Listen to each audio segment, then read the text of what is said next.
আসসালামু আলাইকুম। পঞ্চম শ্রেণীতে যারা বৃত্তি পরীক্ষা দিয়েছিলে 2026 সালে তাদের বৃত্তির যে ফলাফলটা সেটা কবে প্রকাশ হবে এই বিষয়ে শিক্ষা মন্ত্রণালয় থেকে একটা তারিখ ঘোষণা করেছে। তোমরা আজকের ভিডিওতে সেই তারিখটা জানতে পারবে।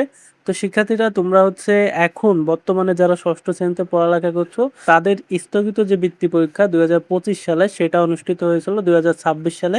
তো সেই বৃত্তি পরীক্ষার ফল ঈদের আগে দেওয়ার কথা ছিল, কিন্তু ঈদ শেষ হয়েছে, তোমাদের ঈদের পরে দেওয়ার কথা। কত তারিখে ফলাফলটি দেওয়া হবে তোমরা দেখো। এখানে দৈনিক শিক্ষা .com-এর একটা প্রতিবেদন দেখতে পাচ্ছ। এছাড়াও এখানে কালের কণ্ঠ রয়েছে। কালের কণ্ঠ পত্রিকা এখানে নিউজটি প্রকাশ করেছে। প্রাথমিক বৃত্তি পরীক্ষার ফলাফল প্রকাশের সম্ভাব্য সময় জানালো অধিদপ্তর। এছাড়া শিক্ষাবার্তা .com এখানে প্রকাশ করেছে জুনের প্রথম সপ্তাহে প্রাথমিকের ফল প্রকাশ। তো কত তারিখে ফলটা প্রকাশ করা হচ্ছে দেখো। আমরা কালের কণ্ঠের যে প্রতিবেদন রয়েছে সেই প্রতিবেদনটা দেখি। এখানে বলছে যে ঈদের আগেই প্রাথমিকের বৃত্তি পরীক্ষার ফল প্রকাশের কথা শোনা গেলেও আরও সময় লাগবে বলে জানিয়েছে প্রাথমিক শিক্ষা অধিদপ্তর। প্রাথমিক শিক্ষা অধিদপ্তরের উপপরিচালক ASM সিরাজউদ্দৌহা বলেন, ফল প্রকাশে আরও 10 দিন লাগতে পারে।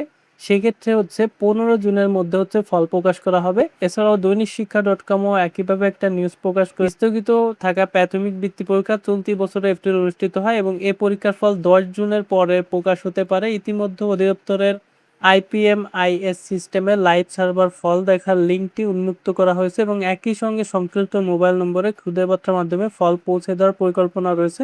মঙ্গলবার 2 জুন প্রাথমিক শিক্ষা অধিদপ্তরের এক কর্মকর্তা দৈনিক শিক্ষা .com-কে এই তথ্যটি জানিয়েছেন।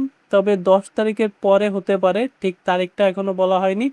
10 তারিখ থেকে 15 তারিখ, এই কয়েকদিনের ভিতরে তোমাদের ফলাফলটি প্রকাশ হবে। যেহেতু এখানে শিক্ষা অধিদপ্তর থেকে বলা হচ্ছে যে 10 তারিখের পরে বা 10 দিন সময় লাগতে পারে, সেক্ষেত্রে 10 থেকে 15 তারিখ তোমাদের ফলাফলটা 10 থেকে 15 তারিখের ভিতর প্রকাশ করা হবে। এটা তোমরা কনফার্ম হতে পারো। তার কারণটা তোমাদের ঈদের আগে ফলাফলটা দেওয়ার কথা ছিল, কিন্তু ঈদের আগে দিতে পারি নাই। সেক্ষেত্রে তোমাদের লেট করবে না, ঈদের পরে 10 থেকে 15 তারিখের ভিতর রেজাল্টটা তোমরা পেয়ে যাবে। রেজাল্ট প্রকাশের সঙ্গে সঙ্গে কিভাবে তোমরা রেজাল্টটি দেখবে এই বিষয়ে আমাদের চ্যানেলে ভিডিও পেয়ে যাবে। সেই ভিডিওটি দেখে নিয়ে তোমাদের ফল নিজেরাই মোবাইল থেকে দেখে নিতে পারবে। তো আজকে ভিডিওটি এখানে শেষ করছি। ভিডিওটি ভালো লাগলে অবশ্যই একটা লাইক দিবে এবং শিক্ষা সংক্রান্ত পরবর্তী আপডেটের জন্য চ্যানেলটি সাবস্ক্রাইব করে রাখবে।